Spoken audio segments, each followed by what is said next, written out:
Well, Smudge, thanks for joining us today. You've just signed your new contract with Port Vale. Just tell us first and foremost how pleased you are to get that sorted before the end of the season.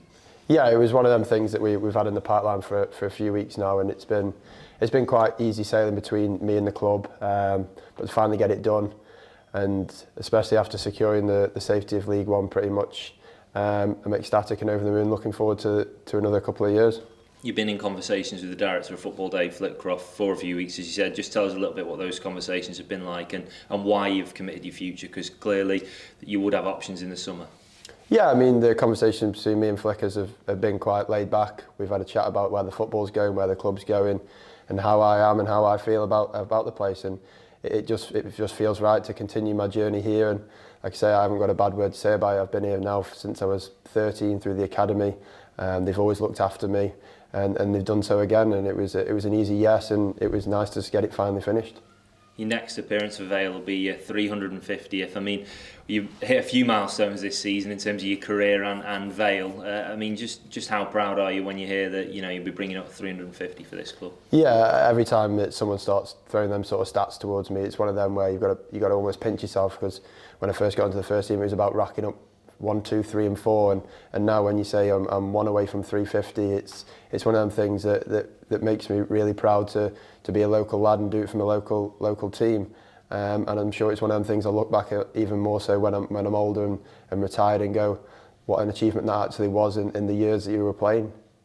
You've spoken a lot about this club's growth as well in recent years as well. Just tell us a little bit from your perspective as somebody who's been here from making them 1, 2 and 3, 7 years ago for, having come through the academy to where you are now. Just tell us about the growth of the club from your perspective.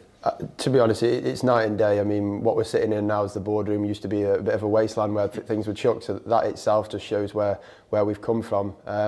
But it just shows the positive attitude that the owners have got of the club and where they want to take it. They've took it in their stride, and they're not stopping, which is nice. And from the club it was, where, to be honest, I was probably a bit of naivety from me to see what it was like behind the scenes. I didn't really realise how bad it perhaps was. But to what it is now, you can see the difference, and you can see the difference on the field as well.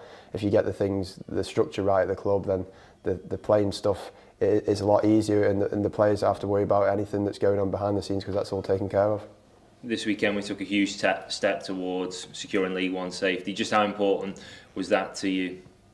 Yeah, I mean, it was one of them things that we've been striving towards for weeks on end now, and it's a bit of a monkey off our back to finally get that win back in the right direction. And like I say, I mean, the players, we've been hungry for it, and it's just not been our time to get it, but to finally get that win, especially at home, it was really nice, and it was one of them things that you can almost take a sigh of relief, and you can now start to enjoy the football again, the last 2 games, and hopefully finish with as many points as we possibly can.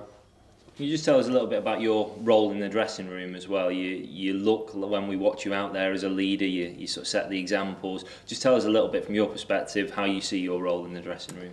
I mean, my role personally in the dressing room, I would say, is one of them that people can come and ask questions about, especially things about the internals of the club. Who do we speak to? Where do we go to?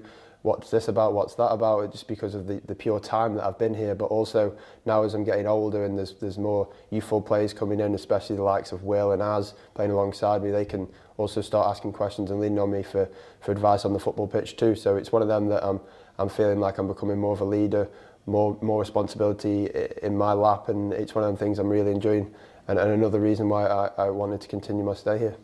You were talking the other day in the press about making your debut at Bradford when you were referencing that James Plant had made his debut as well and done ever so well at Ipswich. Just tell us a little bit about what's different about you now from the Nathan Smith that played at Valley Parade that day to the one that's about to bring up 350 for Port Vale. I mean, if you ask Lee Blakeman, I was more nervous about the interview after than the game. He always brings it up, but just everything really. I've grown as a player on the pitch and off the pitch, and like I say, you come with experience at all the different people I've played with, especially here. We've had a lot through the door and a lot out the door, and you just pick up little bits from each one of them players, and I think I've become more of a whole player, and I'm starting to adapt my game and my weaknesses, and I'm just striving to do the best I can. And in terms of the family element of it, I guess this is sometimes forgotten about, that you are human as well as footballers, and you turned up today, with your family as well, to sign your contract, etc. Just how important is it that you said you're a local lad, but that you're settled as a footballer to help you perform? Yeah, I think if you ask any footballer, a happy footballer and a comfortable footballer within his environment at home is a better footballer, and he plays better on the pitch and the results come his way.